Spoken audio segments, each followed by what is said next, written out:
Iran और Israel के दरमियान जंग 8वें दिन भी जारी है और आज भी दोनों ममालिक ने एक दूसरे पर हमले किए हैं।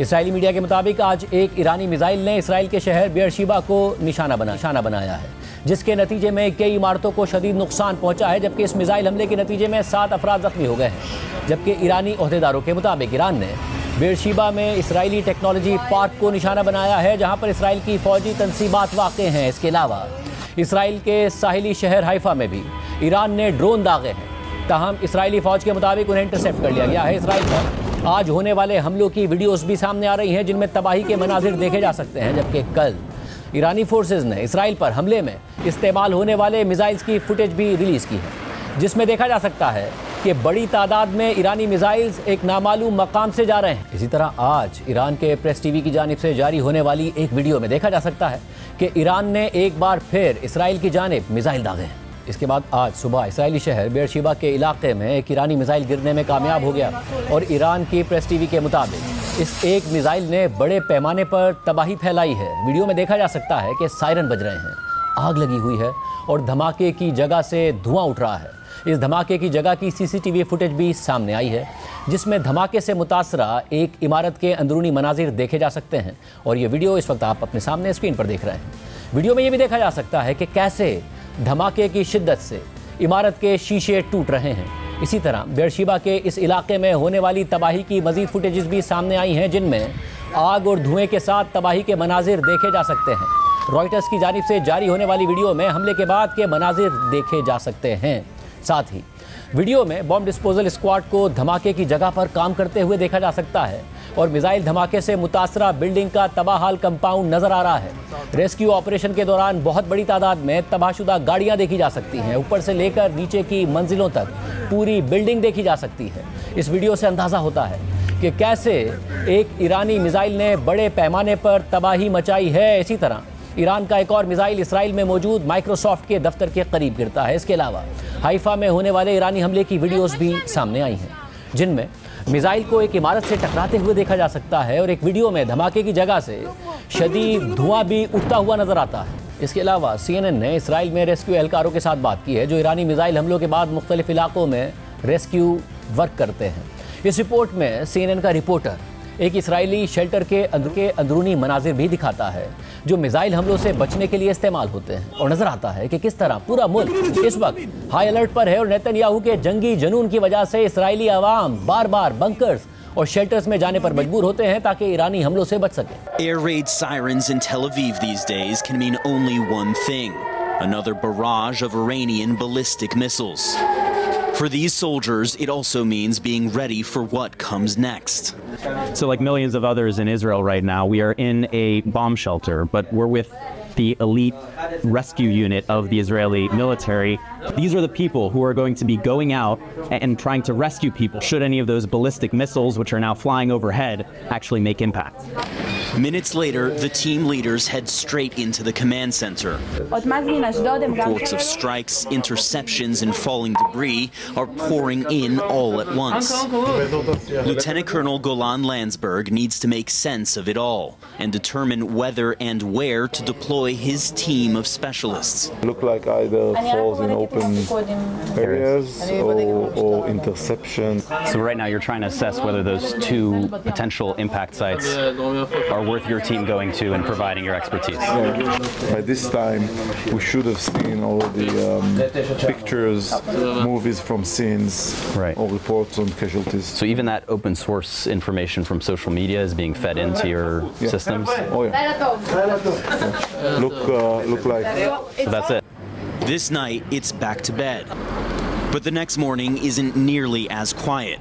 4 ballistic missiles have broken through Israel's air defenses. Lieutenant Colonel Landsberg decides to deploy to a strike on the outskirts of Tel Aviv. So we just arrived on the scene of this ballistic missile strike. The scale of the damage is stark. A single missile has shaved off the side of this building, partially crushed another, wrecking cars and shattering windows for blocks.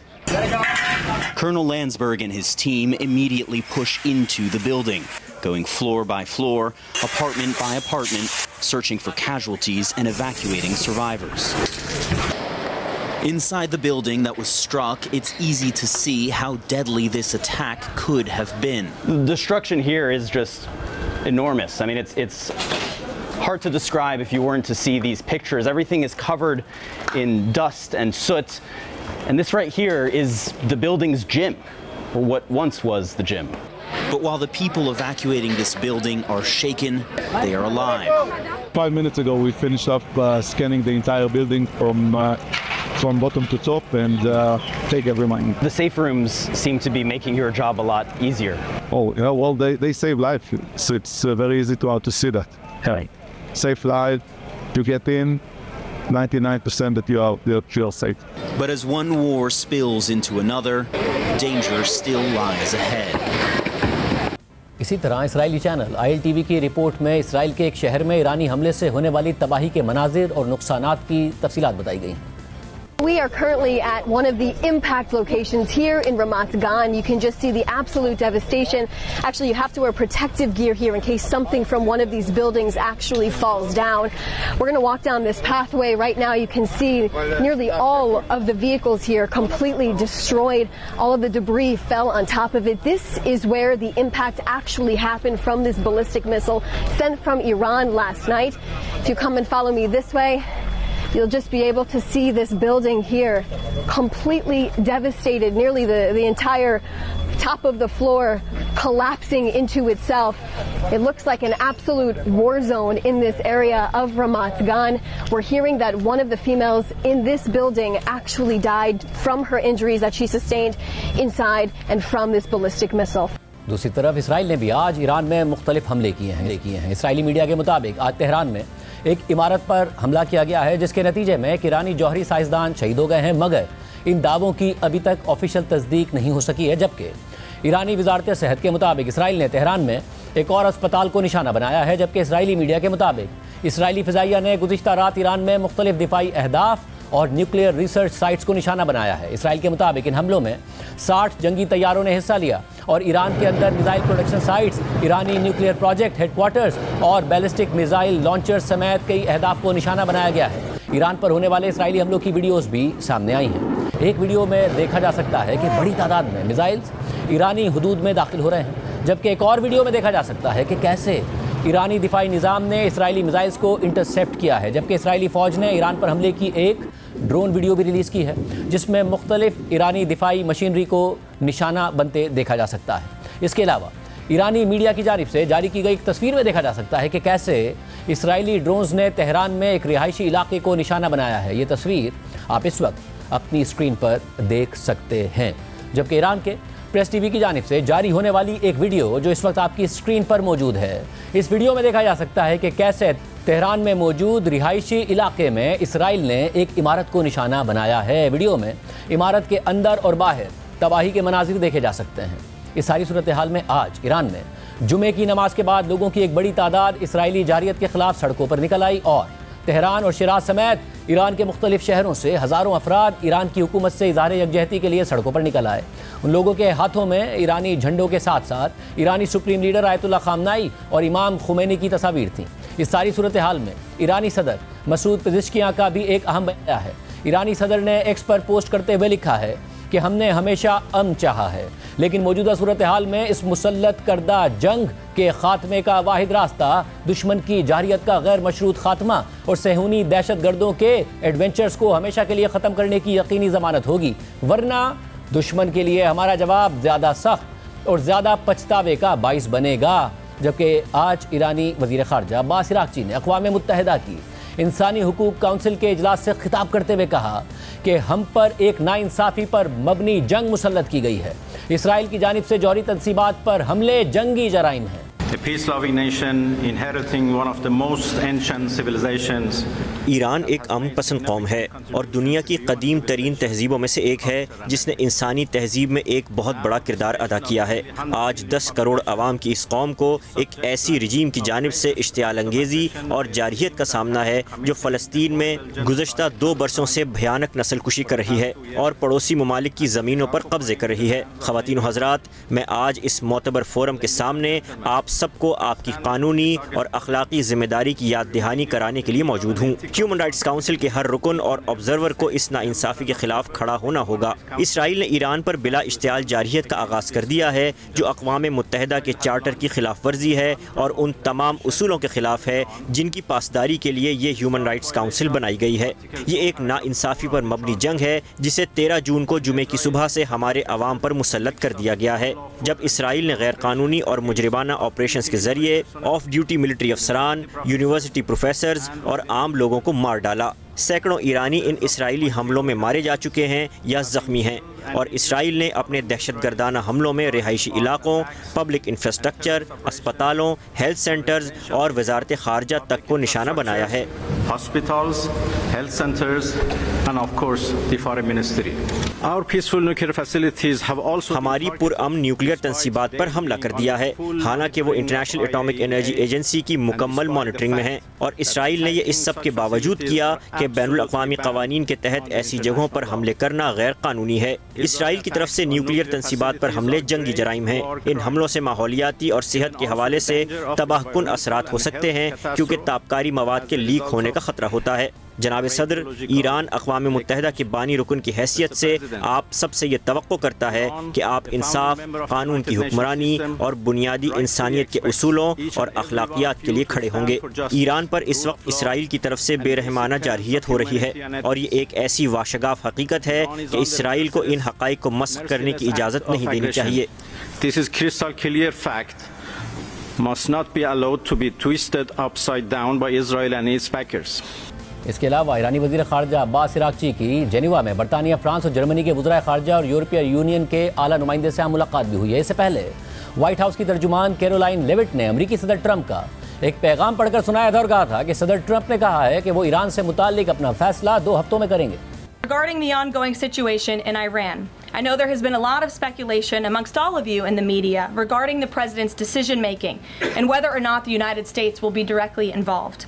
In light of that news, I have a message directly from the president, and I quote, "Based on the fact that there's a substantial chance of negotiations that may or may not take place with Iran in the near future, I will make my decision whether or not to go within the next 2 weeks."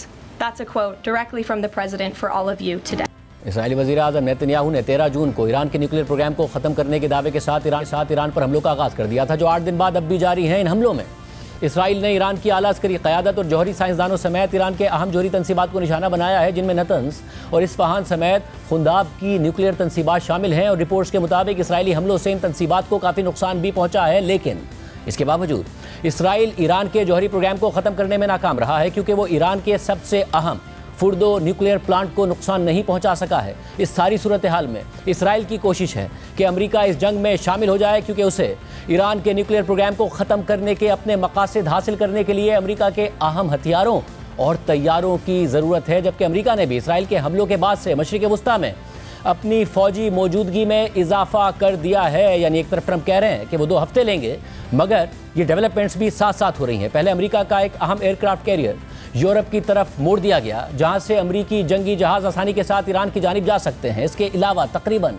30 अमरीकी refuelling तैयारे भी मशरिक़ वुस्ता के करीब अमरीकी अड्डों में पहुंचा दिए गए हैं, ताकि किसी मुमकिना अमरीकी हमले में इनका इस्तेमाल हो सके। ईरान की फुर्दो न्यूक्लियर साइट पर हमले में अमरीकी शमूलियत की अहमियत को समझने के लिए हमें पहले ये समझना होगा कि इसराइल क्यों फुर्दो के न्यूक्लियर प्लांट को नुकसान नहीं पहुंचा सका है, और इस अहम तंसीब को नुकसान पहुंचाने वाले कौन से अहम हथियार और तैयारे के पास हैं जो इसराइल के पास नहीं हैं, और क्यों अमरीकी सदर ट्रंप इन अमरीकी हथियारों के इस्तेमाल से हिचकिचा रहे हैं, फैसला नहीं कर पा रहे हैं।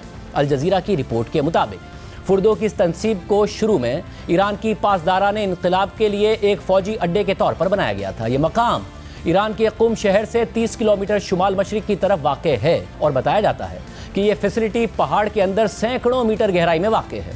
ईरान ने 21 सितंबर 2009 को अक़वाम मुत्तहिदा की एटमी निगरान तंजीम इंटरनेशनल एटॉमिक एनर्जी एजेंसी को एक ख़त लिखकर इतला दी थी कि इस मकाम को न्यूक्लियर साइट में तब्दील कर दिया गया है। ईरान ने यह इंकिशाफ उस वक्त किया जब उसे मालूम हो गया था कि मगरबी खुफिया इदारों को पहले ही से पता चल गया है कि इस जगह पर न्यूक्लियर प्लांट है।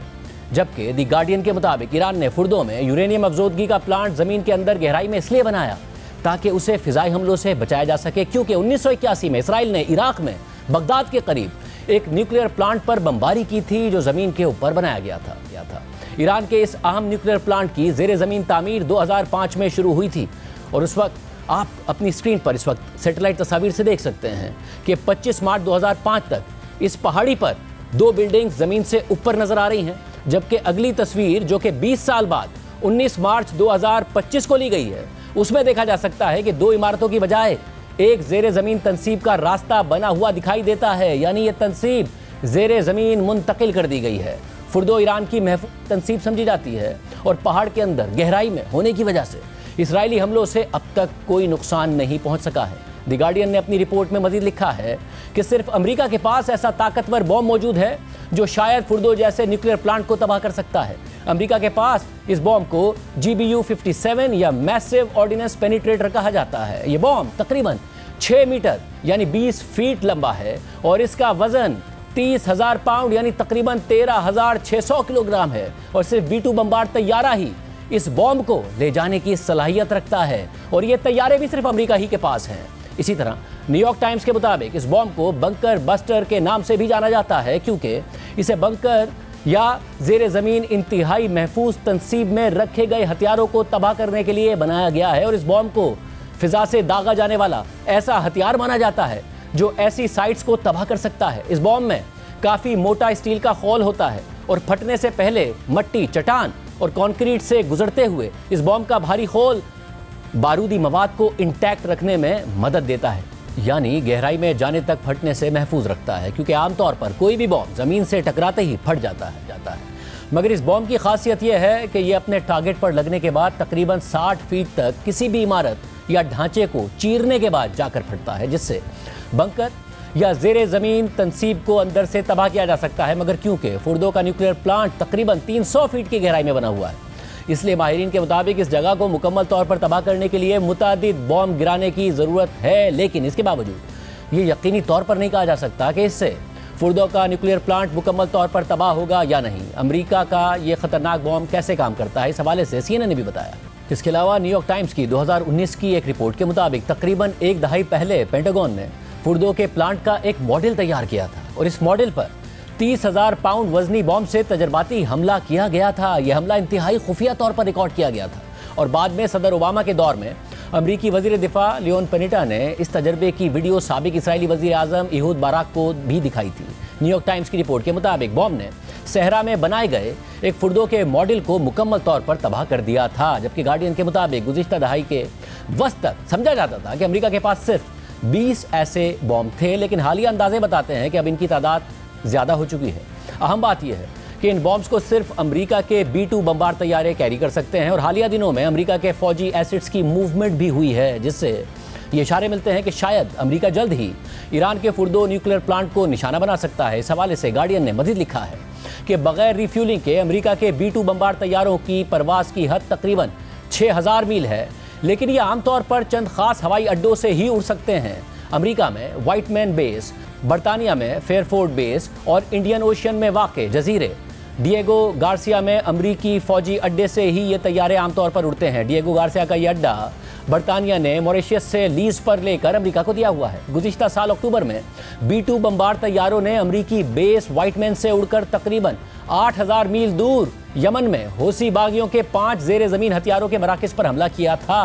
फुर्दो का फासला डिएगो गार्सिया के अड्डे से सिर्फ 3200 मील है, इसलिए अगर ईरान के न्यूक्लियर मराकज़ पर हमला किया जाता है तो इस सूरत में B-2 बमबार तैयारों को बमबारी के बाद वापसी पर सिर्फ एक बार हवा में ईंधन भरने की ज़रूरत होगी। BBC के मुताबिक हाल ही में अमेरिका ने डिएगो गार्सिया में अपने फौजी अड्डे पर B-2 बमबार तैयारों का एक स्क्वाड्रन तैनात किया था। सैटेलाइट तस्वीर में मार्च के आखिर में देखा जा सकता है कि B-2 बमबार तैयारे डिएगो गार्सिया के अमरीकी अड्डे में मौजूद थे, लेकिन जजीरे की ताज़ा तरीन तस्वीर में ये बमबार तैयारे मौजूद नहीं हैं।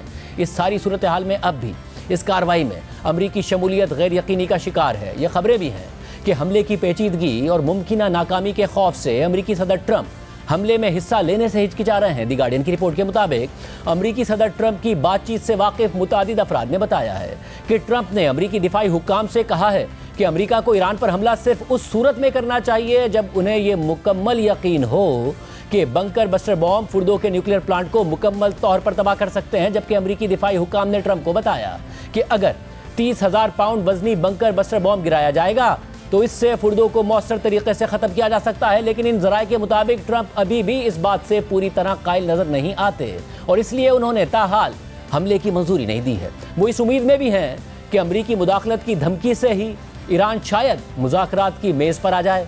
2 दिफाई अहलकारों के मुताबिक पेंटागन में ट्रंप के दौरे हुकूमत के आगाज से ही बंकर बस्टर बॉम्ब के मौसर होने पर शदीद बहस जारी है। उनके मुताबिक फुर्दो इतनी गहराई में वाक़े है कि शायद सिर्फ एक टेक्टिकल न्यूक्लियर हथियार ही इसे मुकम्मल तौर पर तबाह कर सकता है।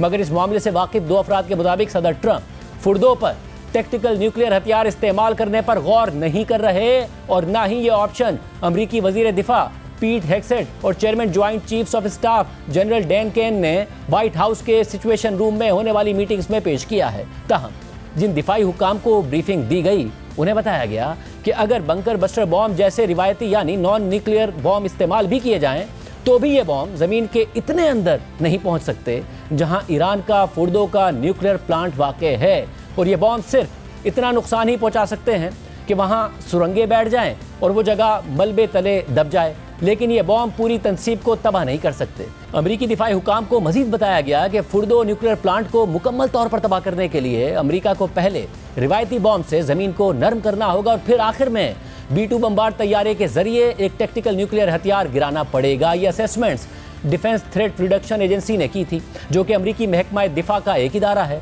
इसी इदारे ने GBU-57 यानी बंकर बस्टर बॉम्ब का तजर्बा भी किया है। गार्डियन की रिपोर्ट के मुताबिक ट्रंप ईरान के फुर्दो न्यूक्लियर प्लांट पर बंकर बस्टर बॉम्ब गिराने से मुतालिक तहफ़्फ़ुज़ात का शिकार है और उन्हें खदशा है कि शायद इस बॉम्ब से भी मुमकिन फौजी मकासद हासिल ना हो सकें। और रिपोर्ट में यह भी दावा किया गया है कि सिर्फ एक टेक्टिकल न्यूक्लियर हथियार से ही फुर्दो के प्लांट को तबाह किया जा सकता है, मगर सदर ट्रंप इसके हक में भी नहीं है।